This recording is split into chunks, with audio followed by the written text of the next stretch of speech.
Hey, what up, everybody? Stevie Breech coming to you. As you all know by now, Randy Orton suspended for 60 days. I know it was something that I had gone over and I've had many discussions and tried to look up things on the internet, trying to find out how many times he actually had wellness policy breaks. I wasn't sure if he had already had his second strike or if he was on his first strike. It wasn't that far back on one of the Observer Radio. Somebody wrote in and asked, and they were trying to go over it. Even Meltzer and Alvarez couldn't really remember what it was, but they were thinking that the one thing that most people thought was a strike was uh, he trashed a hotel room. If I remember right, it was overseas or something like that. I guess he just went batshit crazy. Was suspended that time, so that doesn't count as a wellness policy. But I guess now we know with a 60-day suspension, that means he's going to be off of this next pay-per-view, which already looks like it sucks pretty bad. So that I just the one guy that he was going to feud with was Chris Jericho, and Jericho's suspended because of the Brazil thing last week. So all in all, more than likely they'll just fill it with maybe an Intercontinental title or a U.S. title match. Santino might step up, or we might get that rematch of Rhodes versus Christian if that already wasn't going to happen. So they might actually be able to fill a good wrestling match with another good quality match. If I was thinking of anything, just make sure you give Cody Rhodes, who's an up and comer, and give Christian enough time on the next show, and I don't think people will walk away happy.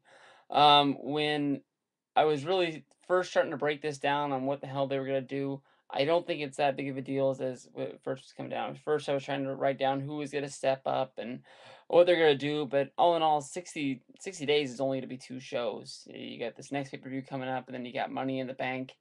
Um, they got enough main eventers to get through. They got CM Punk, they got Cena, they got Daniel Bryan, Sheamus, Del Rio. You guys put those in almost any combination of matches, and almost anybody's gonna be like, yeah, okay, this is gonna be a good pay per view. They'll probably put on a good match, and no one's really gonna complain about them pay per view dollars. They also have main eventers that they have in Big Show, Kane, and Mark Henry. You have to use in the right spot at the right time. Henry's really lost the big push that he had, and he might even be hurt right now. I can't even remember the last time I saw him. But I mean, he's not really having that Billy Badass push that he was getting last year around Vengeance time. Kane, a lot of people are already up in arms about him being added into this CM Punk versus Daniel Bryan feud, and then you also got Big Show who's going up against John Cena, and I don't think anybody in the world is happy about seeing this. Right now, WWE's got just as many guys on the sidelines as they do in the main event. You got Miz going off to film The Marine. There was sometime this month he was going to be taken off for that. Uh, Brock is, he's on paper, but he's not really there. They're saving his dates. Hopefully, they'll save him for the SummerSlam pay per view. It looks like No Way Out is already lost. I don't think they'll try to bring him back to save it. I guess you can say Rock is on the roster, but he's out making movies. He won't be around till next year. If you're saying Rock, you might as well even add in Stone Cold ain't showing up. Rey Mysterio busted for the speed, however long ago that was. I don't even know if he's ready to return. If he was, Jericho and Orton now. So I don't know. It's a good time. When you think about the guys stepping up and making new stars to fill in the holes for these guys, the guys that have to step up are guys like Ziggler, Swagger, Cody Rhodes, Christian, Kofi, guys along that. If you even want to push guys like Ryback and Brodus, improve their push. Brodus finally lost on Monday Night Raw. I only heard about it. I haven't seen it. Ryback, who's just beating the hell out of everybody. How far you really want to push these guys? You got Money in the Bank right up around the corner. The big July pay per view. Everybody who's wanted Money in the Bank has become a bigger star than they were before. I guess take shots at my own guy Jack Swagger. Is probably the only guy that he became world champion, but after that it's all gone to hell and slid backwards from there.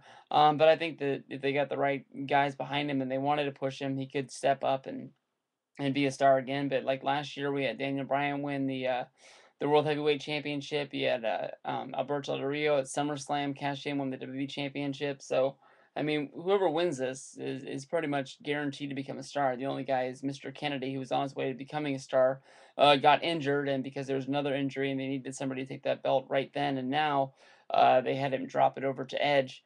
But I think he was on his way to becoming a star. So I wouldn't knock Mark. I'm sorry, not Mark. Mr. Kennedy at all. He's one of my favorite guys out there, and I wish he was doing well in TNA. But I think it might have been a mistake for him to leave and head on over there, even though he was fired. Maybe he just shouldn't have signed the extension and came back home and tried to make everything well into the again. But once again, Randy Orton suspended 60 days. Sucks. He's going to be on that last strike. I know a lot of people thought that Orton had become all in well. You know, he went to the anger management in Atlanta, and he did a whole month of that. And you know, he tried to say that he was a better man. They put out that pluck piece.